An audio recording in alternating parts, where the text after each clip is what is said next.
What's up, everybody? Break the wall down. We're going to talk all things baseball here in the Productive Conversations podcast, and the world's a better place because you're here to join us. My name is Matt Brown, and I am the host of the Productive Conversations podcast. It is a Monday, the 4th of May, 2026. May the 4th be with you. And we're here, right now, to talk this week in baseball, as we do every week on the Productive Conversations podcast. It's me and the great Alec Reeves. What's good, my dude? What's good, Matt? Good to be back, brother. Come on, big week. It's a good day to have a good day, my man. Come on now. That's what I'm talking about as we head into the month of May and we begin with some great vibes and great times. I just want to remind you to like and subscribe to the Productive Conversations podcast on all podcast platforms and YouTube. And don't forget to check out exclusive content regarding the show across all social media platforms. We're on Instagram at Productive Conversations Podcast, X at Prod Cover Pod, TikTok at Prod Cover Pod, Facebook at Productive Conversations. And as always, check us out on all podcast platforms and YouTube. So we are here to talk baseball as we do every week. This week in baseball with me and Alec Reeves as we talk about the biggest stories going on in America's pastime. Also available, me and Faces discuss the game sevens that took place over the weekend in the NBA playoffs, and we preview the 4 second round matchups as me and him take you into the next 2 weeks as we inch closer to the NBA finals. And now we have the conference semifinals these next 2 weeks. So me and Faces preview that for you, available on podcast platforms and YouTube. And we're back at it on Tuesday and Friday as we talk about what's trending across our world and what is everybody talking about and having productive conversations with that. So that's our week. Let's kick it off with a beautiful discussion regarding the world of baseball. Me and Alec Reeves right here, right now. Alec, another good week of the books in baseball. Am I right? As we completed our first month officially, first full month, I should say, and now we begin the May part of the baseball season. The May stretch, yeah, definitely. It's been a great month, Matt. I think the standings look somewhat the same as they did last week, but we got some teams definitely trending upwards that we didn't expect to be here at this point in the season. Particularly the Cincinnati Reds, man, coming in pretty hot. They've won. Well, they've scuffled in the last week or so, but the NL Central, man, every team in that division is over 500 right now, Matt, which is pretty cool. Everybody's pointing that out. While the NL East is crumbling, we have this NL Central's out here with the Cubbies, the Pirates, the Cardinals, the Reds, and I'm missing one more. Who's the last one am I missing? The And Brewers. the Brewers. Those Come 5 are on. all How'd you out forget here. the Brew Crew, Matt? Come on now. Cause bro, they ain't shit. They're gonna blow it in the playoffs. I'm kidding. Maybe not really, but we'll We'll see what see. happens Yeah, there. we'll see about that. I think they're still the best team in the NL Central, but it's debatable. I don't know. The Cubs are really good, but that's an interesting division to keep an eye on for sure, brother. But the Braves, man, the Braves have the best record in the MLB right now. With Jeremy Hefner turning that rotation into a lethal one, and these new stars on the Braves lineup too. Unfortunately, Acuna got hurt, bro. So Yeah. again. So I hope that he recovers there, but it didn't look good. But hopefully they can still keep their momentum up. But the first thing I want to talk to you about, speaking of the NL East, my dude, we had another firing. We talked about Alex Cora getting fired last week. I thought this week we were going to talk about the Mets firing Carlos Mendoza, but no, it's the Philadelphia Phillies. They Yep. had one of the best runs under Rob Thomson, but he gets the boot. Rob Thomson fired in Philadelphia this week. They have Mhm. dropped 15 of their last 18, lost 10 straight at one point, went 3-13 against teams over 500, and they're 29th in OPS, 28 in ERA, and last in defensive runs saved. Ooh. Our boy Donnie Baseball is coming in as the interim manager, and they've been pretty solid, and they even won 7-0 in his first game. Yeah, I think they started off like what 3-0 or 4-0 under Rob Yeah. or under Don Mattingly. 4-0 they started off, so maybe there's something to it. I don't know.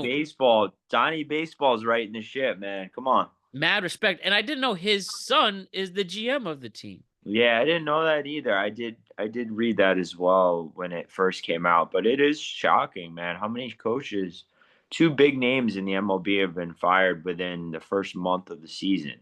Yeah, with I don't pretty legendary big name franchises too.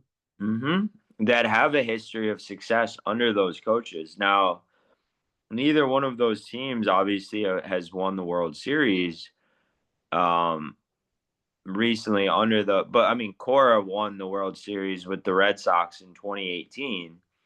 I believe that Yep. he was coaching the Red Sox in 2018, right? Yep. He was the manager who won it, and dude's a great manager. He's Hmm. gonna have so many offers. I've heard as much as 5 offers in the offseason. So I've heard that the Phillies had already offered Cora the position before they gave it to Donnie Baseball.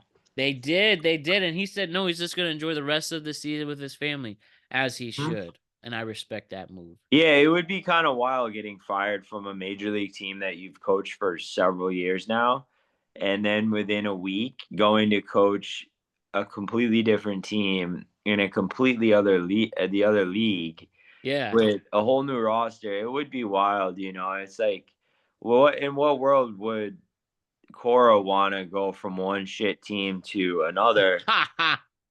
Well, you could say that, but you could also be like, well, the Phillies are good. They're going to right the ship. They're going to be up near the top of the NL East standings at the end of the season, I would think. But You think so with those old ass dudes who seem to be running their course? I do think a lot of it they're just old players. Schwarber's old man. Bryce Harper, Schwarber, an old man. yeah, but Trey Turner, Schwarber, old. it's not them, dude. It's the guys around them that I worry more about. Alec Mm, Bohm and these ass. guys, like I forget. Oh, is it Marsh? Something Marsh. Yeah, they just don't have a lot of talent around their big names, in my opinion. Hmm. Like some of these other teams that they build well around their stars. I think the Phillies they fucked up by trying to build around Harper and Schwarber and Trey Yeah. Turner. By the way, you were talking about Brandon Marsh specifically. Yeah, Brandon Marsh and Alec Bohm, and I just don't think guys like that will get it done offensively for them. But they're still a good team. They'll still finish with a better record, I think, than Miami and Washington. But yeah, it's shocking. It's really shocking to see both Cora and Rob Thomson are fired. And, Philly sports, with the exception of the Sixers, I guess, has struggled a little bit. And Boston sports with the Celtics losing, They the get knocked Bruin out. the Bruins eliminated, the Patriots lost in the Super Bowl, and the Red Sox are ass, bro. Boston sports are in the dumpster. And I don't feel one ounce of sorrow. And their coach got caught in a big sex scandal, or I should say affair scandal. And you know what? They had a decade of dominance, bro, where all 4 major league sports brought home a championship, at least one. And you know what? They don't have to have that for the rest of their lives, some of those Boston fans. I Yeah, saw right. so boo-hoo, losers, clowns, clown fan base. That's what you get. I agree, man. Everything comes back around, but yeah, I mean, Cora and Thompson are both out. It for me, it's like why the hell haven't the Mets fired Mendoza yet? I know, right? And that's a good transition. Carlos Mendoza, the Mets are 10-21, the third worst start in franchise history. And David Sturge came out this week and made it clear, quote, "We don't view this as a managerial problem." Quote, let me restate that. He said, quote, "We don't view this as a manager problem, and we don't intend to make a change." Despite they point out injuries to Soto and Lindor, but come on, that's not an excuse with this. While I should say I agree, it's not a manager problem per se. It's clearly a roster problem that the person who gave Carlos Mendoza this vote of confidence is the reason why they're so bad, and they continue to struggle against these bad teams too. But Mm-hmm. yeah, Mendoza is the one who's staying, and I think he's gonna have a nasty, ugly record at the end of this with him staying this way. Dude, I guess, yeah. I don't know what to think about the Mets. I mean, shit, dude. They've lost 6 out of their last 10. They've got like the worst offensively. I think they're the worst team in baseball, or second worst team behind San Francisco in terms of runs scored as an offense. To put it in perspective, Matt, the the team that scored the most runs in baseball is the Atlanta Braves with 205 runs scored. The Mets are barely over 100 runs scored. They've got 118 runs scored as an offense. So their offense has really, really struggled. The pitching hasn't been great either, but yeah, it's shocking to me that they came out and they said, "Hey, we're terrible. We're like 10 games under 500.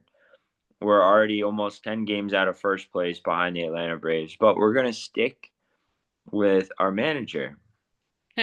And it's like, where's the blame come in? If that was the Yankees or anybody else, I think a lot of people would be calling for the manager to be gone by now. And I know Mets fans, a lot of them want Mendoza fired, um, but yeah, a lot of owners don't want to shake up their coach mid-season, especially this early, because it just messes up the mojo. Not that they have any mojo, but it fucks everything up. And it's shocking to me that they're sticking with Mendoza, Matt. Well, you're gonna have a lot of empty seats this summer. You're gonna have a Mhm. lot of pissed off fans. You might have people rioting the streets and graffiti City Field. But if that's the way you want to go, it's gonna be a very, very long season. It's And gonna again, be a long tenure with Juan Soto too, because it seems like that man, you know, he'll go 1 for 4 with a solo homer. The Mets Twitter's going nuts. Juan Soto, he's going crazy in Queens, and we lose 4-1 to the AK Angels. Juan Solo. I remember I saw him this week against the Angels, bases loaded, Mm-hmm. struck out. And you know what? Yankees don't need him. They got someone named Ben Rice, and they got someone named Cody Bellinger instead, Max Fried. And speaking of, that's a good transition as well. The New York Yankees continue to stay hot. New York Yankees, who I actually saw this week against Baltimore, beating the teams that they need to. Just 23 and just swept 11. Baltimore. Yes, Just sir. swept them. Second best record in all of baseball. Loaded from start to finish. And what's interesting, right? Anthony Volpe, somebody who's been the thorn on the Yankee fan side for a long time. He is officially activated from the injury list, recovering from shoulder surgery.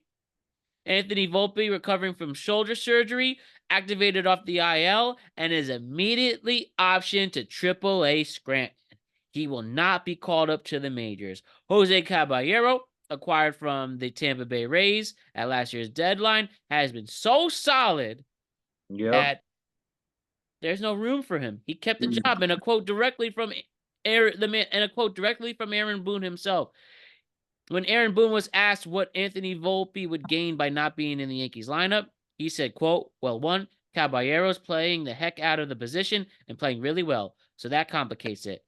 Just deciding what's the role that exists right away, those things we've got to continue to work through. But at the end of the day, maybe the Yankees are back doing good decisions on behalf of the team and not on the behalf of roster control, not trying to make a cheap, quick move.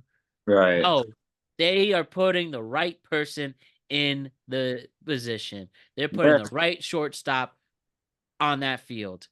they're This is they're the move. they're Great move. I agree. They made the right decision here. That usually they're gonna hold his hand and say, "Oh, we don't want to upset Volpe. We don't want to bring him, or we don't want to keep him down there when he's healthy."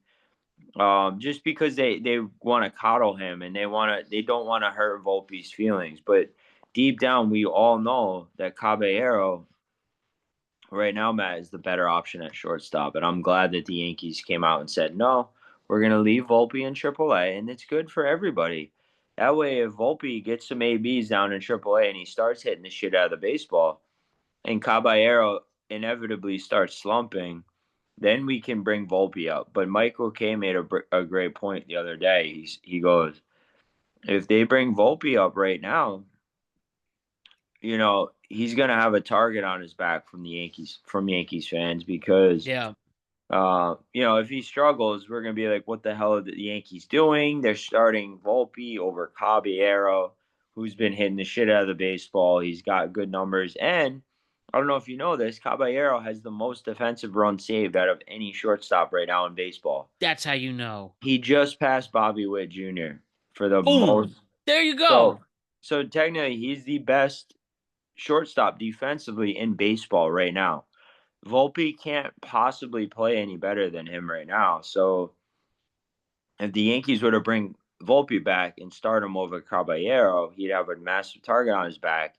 And the leash is getting shorter and shorter for Volpe. The longer into his career he is. Now we're in year 4. So he's really got to start performing. But so I think it's better to keep him in AAA, give him some ABs, and hopefully he'll start hitting a little bit more and prove that he can play it in the big league level. But right now, it doesn't make sense to fuck up the team chemistry. They're winning baseball games. They've got like the second best record in baseball. So why fuck up something that's working? You know what I mean? There you go. You couldn't And couldn't say it any better, man. the last thing I'll say is last year, you remember we lost the division by what, a half a game because of the fucking Mhm. Toronto Blue Jays. So I think the Yankees this year are not fucking around. They're saying we're not losing this division in April or May with a little scuffling here and there, whatever. Every game matters in this league. This is the MLB. Every single game matters. You want to win every fucking night. The Yankees are not fucking around right now. They're saying, you know what?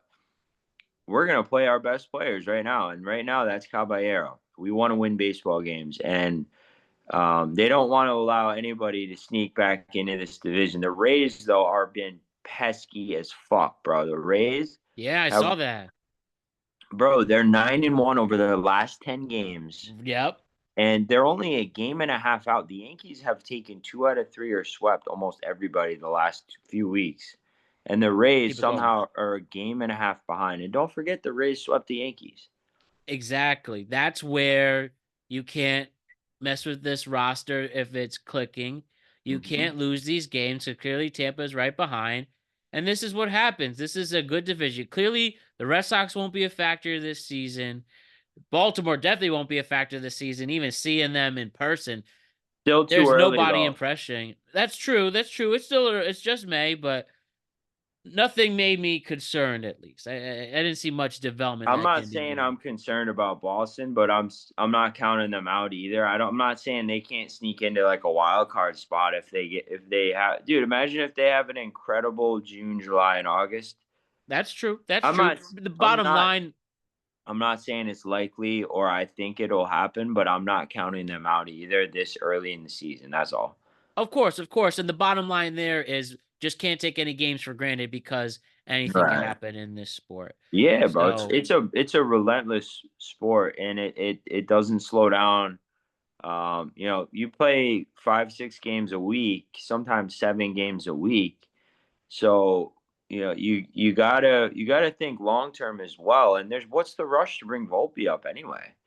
exactly. The only thing you would think is they just love this guy so much. They want him to be a success Yeah. story that they force it, and he's now turning it into a hated Yankee. And when I was at the stadium this weekend, hearing people talking about I don't want Volpe because there is, if you remember Saturday, there was a quick second when Caballero was running to home on the pass ball and he Hmm. was shaken up for a bit. Almost everybody said, no, no, this means Volpe might come back, but he wound up being okay, literally in the section I was at.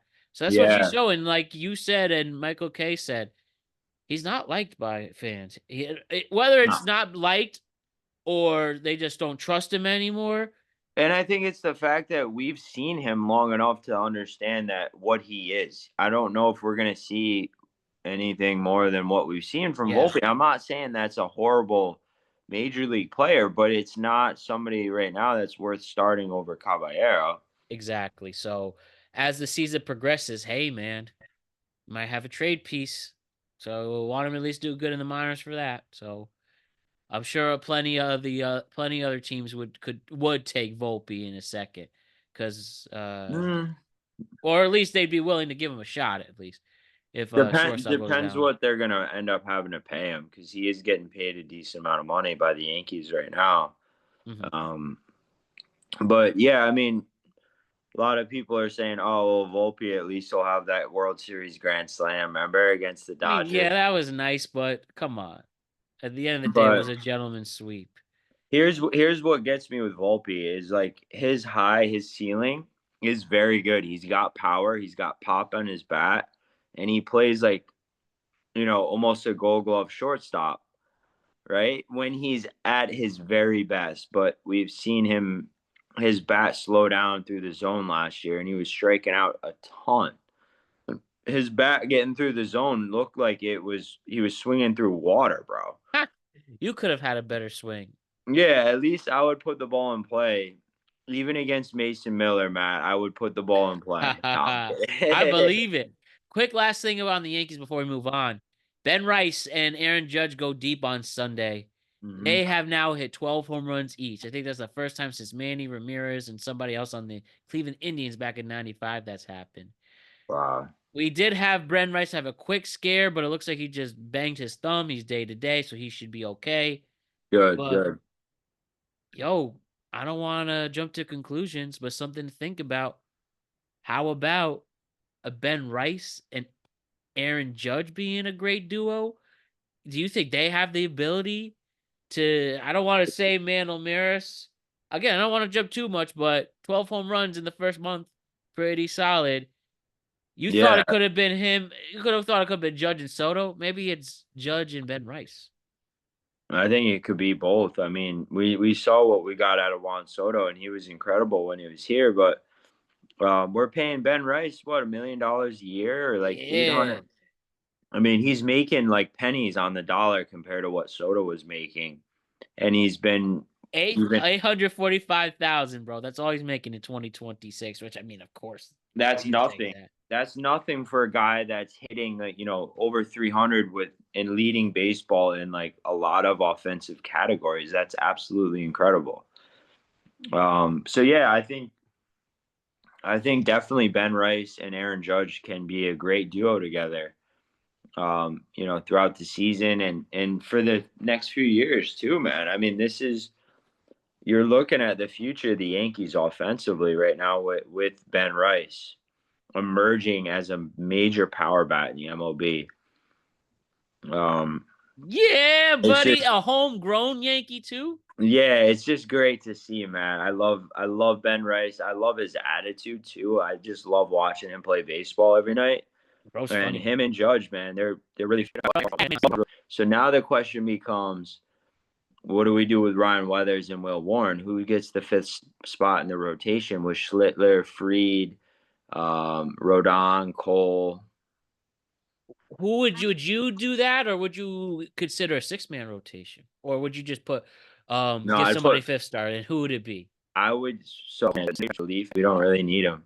Yeah, the bullpen kind of they've had their ups and downs this season. Dude, we Doval's been need bad, man. Doval's been real bad. That's the in one my thing I know. he has been awful. Bednar's been a little shaky at times, but he's still a very good closer. But here's the thing, Matt. How many opportunities are we going to have here staring down the barrel of another pennant? And I know it's early, but the Yankees do need to keep in mind that we need a relief. Dude, I would go out and buy the best relief pitcher money can fucking buy right now. Not right now, but I'm saying at some point this season, I would be Definitely by deadline time in late June, early August, they dude, got to yeah, make those moves. because that's the only thing that worries me right now. Right now, and I know it's very early, but if we were to go into a 7 game series right now with, let's just say, the Detroit Tigers or the Rays or maybe the Mariners or somebody like that, a 7-game, ALCS, the first thing I'm worried about is that bullpen breaking down by like game 4, 5, or 6. You know what I mean? So I'm not worried about the rotation. I'm not worried about the hitting as much as I normally am. Usually it's the offense that disappears in October, but for me, it's just the bullpen. I'd like them at least to get another reliever at some point this season. Your lips to God's ear. We will see what happens Yeah. in due time. Now, Alec, I'm really excited to talk to you about this guy who's been tearing the cover off this ball. He could be turning into a legit international star. He's on a terrible franchise in the Chicago White Sox, but hey, maybe he's the one to turn him around. I'm talking about Munetaka Murakami, bro. Bro is Unbelievable. battling. Munetaka Murakami has become a rising star in the major leagues. Right now, he's batting. Right now, Murakami has 13 home runs, 26 RBIs, a 9.37 OPS in 32 games, and he's Wow. making a statement. He signed a 2-year, $34 million deal with the Chicago White Sox when most teams passed on him, actually. Every one of those 29 teams are sweating now. He is striking out a lot, about 38% of the time, but when he hits it far and he hits it hard. He and Colson Montgomery have homered in the same game 7 times in the first 32 games, most by any teammate duo at any point in a season in MLB history. But he was a slugger in Japan. Maybe he's a slugger for the baseball. Maybe he's a slugger in the major leagues. I have to say the White Sox still are a terrible team. They are on pace for another 100-loss season. But hey, Murakami could at least be cool. I don't know. The White Sox are a terrible franchise. They They're really are not a as bad. disgrace. They're But not as bad as they've been, though. That's the thing. yeah. But do you think Murakami might be Oh my God, stirring the pot? I love dude. watching him hit swings. I think he's like a signature power bat that's gonna strike out a lot, like you said, but he's gonna hit a shitload of home runs, dude. If he stays on this pace, he's gonna hit almost 60 home runs this season. Uh, Wow. I'm looking right now. I was taking a peek at the home run leaders. It looks like him and Judge are tied right now with 13 apiece.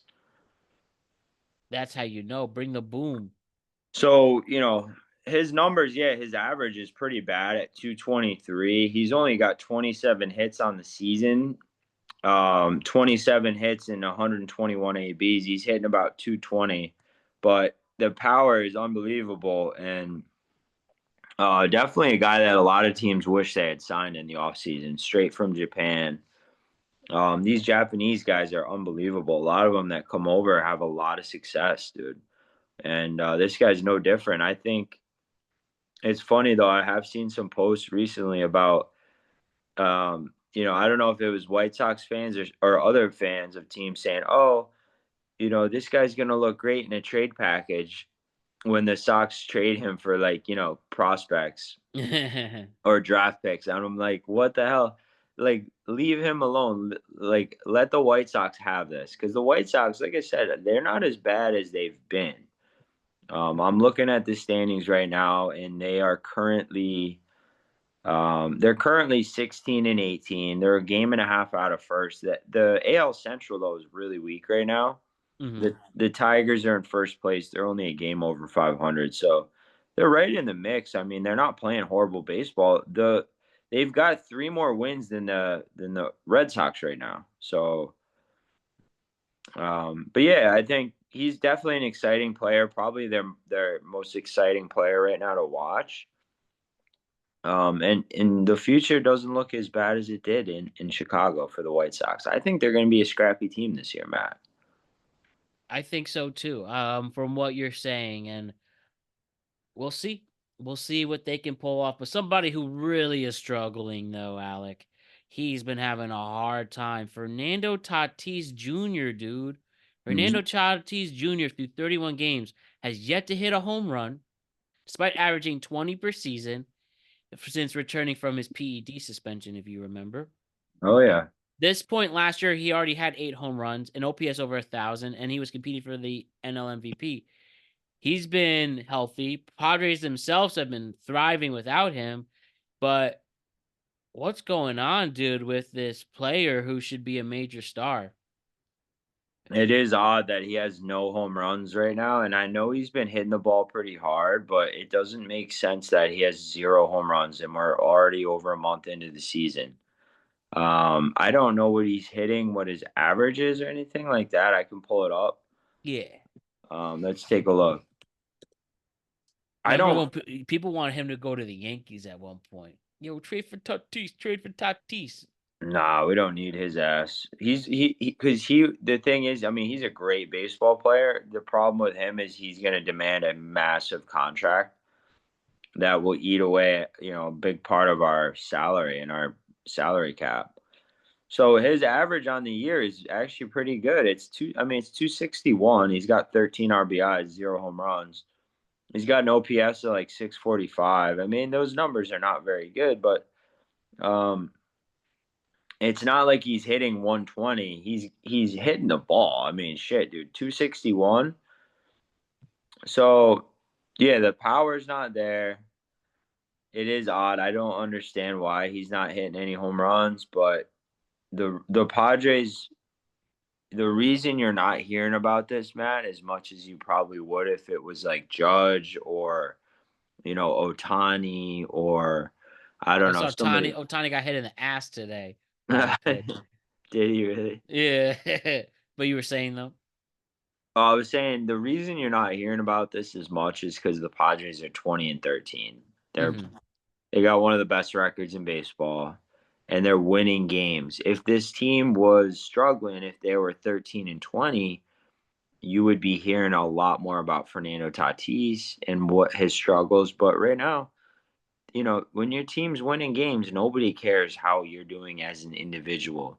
When you struggle, that's when the media will nitpick your statistics. That's when you're the New York Mets, people look at Bo Bichette. If the Mets were 21 and 12, like the Yankees are, Bo Bichette wouldn't even be talked about. Just similar to Jazz Chisholm struggling, or Trent Grisham hitting 150 or whatever it is, hit in the leadoff position. So, and I heard from Brandon Tierney the other day.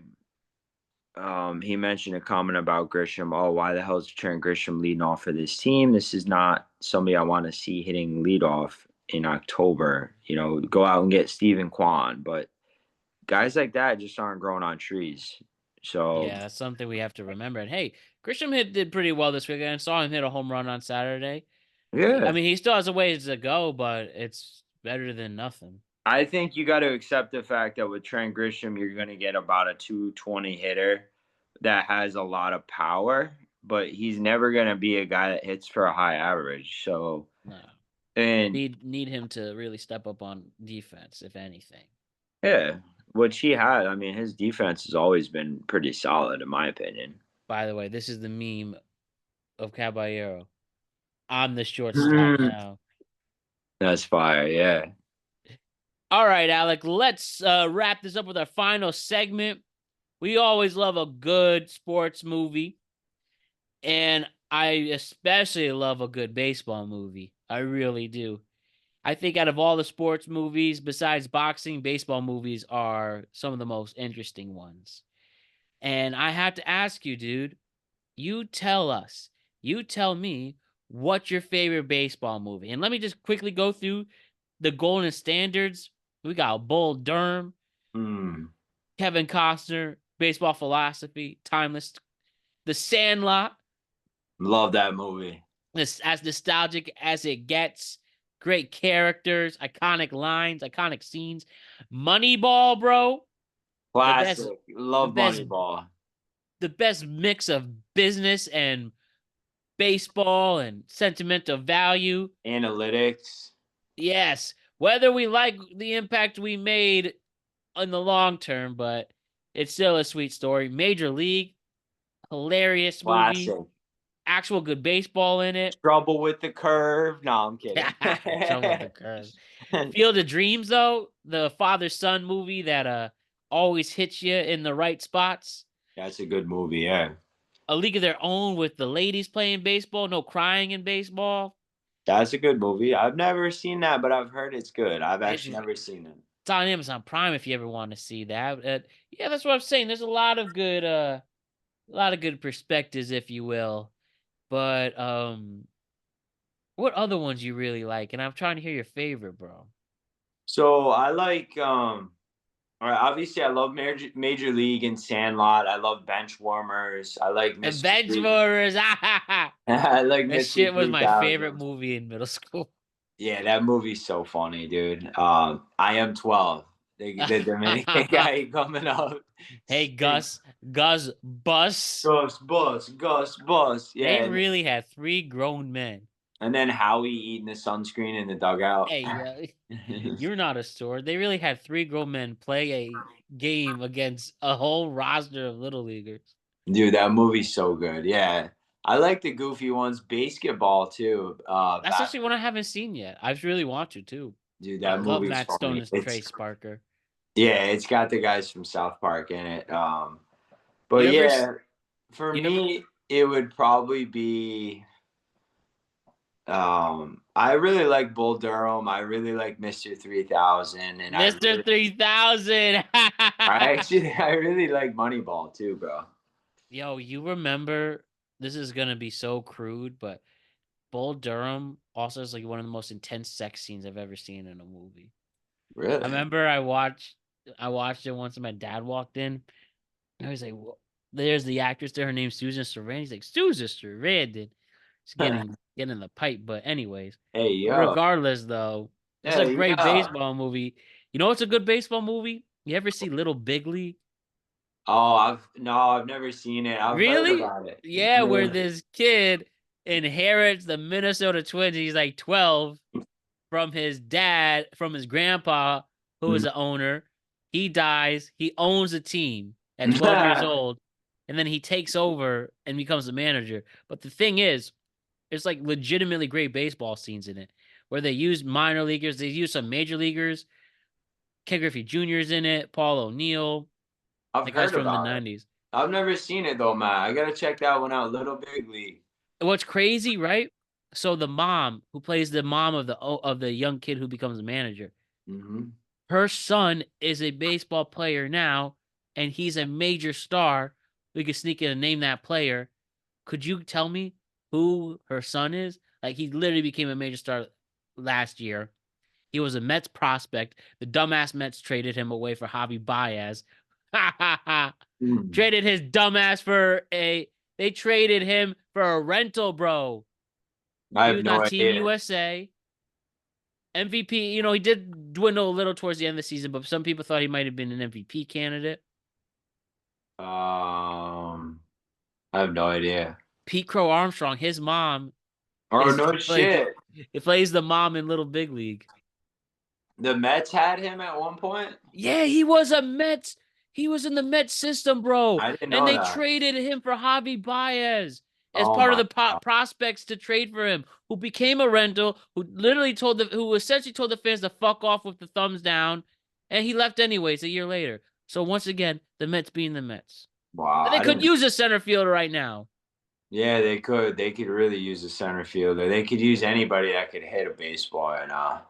Every time I show my Met friends fans, they get really pissed because they know I'm right. You gave up Pico Armstrong for a player who doesn't even like you, who didn't even like Yeah, you. the Mets suck, bro. They continue to kick themselves in the foot, bro. And no, it's another good baseball movie, Rookie of the Year. Remember Rookie of the Year? Oh yeah, I've seen that. That's a funny movie. Yeah. That's like if another 12-year-old, he just somehow you break your arm and you can Yeah, somehow. Rookie of the Year is a good movie, man. There's so many good baseball movies, but for me, Mr. 3000 probably takes the cake just I because I love saw it so much growing up. It's got a sweet spot in my heart, man. the great late Bernie Mac, rest in peace. I Hilarious. love Bernie Mac, dude. He's the GOAT. So yeah, I think if I had to pick my favorite baseball movie, I really like this movie. You ever see The Natural? Robert Redford? Yeah, I've seen that. Yeah, that's a great movie where he comes back and older guy. Yeah, Yeah, gets shot by a crazy bitch. yeah, dude. That movie's crazy, but that's a good ass movie, bro. Legendary Robert Redford just passed away. Rest in peace to Mm. him too. The legendary home run scene with the lights breaking on him. Yeah, yeah, yeah. So yeah, if I had to pick Classic. that, I think I'd have to go with. You're going with the natural, Matt? That's a very boomer take. No, that's a good one, but my What are you absolute going with? favorite baseball movie. I think I might go The Sandlot. That's as My nostalgic as man. it gets. Benny My the Jet man. Rodriguez, legend. The Babe Ruth ball. James Earl Jones. Hmm. That's peak right there. So I'm gonna go with The Sandlot. That's a great pick. Yeah, you can't go wrong with the Sandlot, man. That's a classic. That's hands it down. That's like saying your favorite Christmas movie is like Christmas Vacation Home Alone, or Home Alone. Right, right. You going with the classic, bro. of course. But they need to make another one. They haven't made a baseball movie in forever, I feel. Yeah, I was gonna say when I was thinking about good baseball movies, I'm like, damn, most of these are 10, 12 years old at least I now. know, right?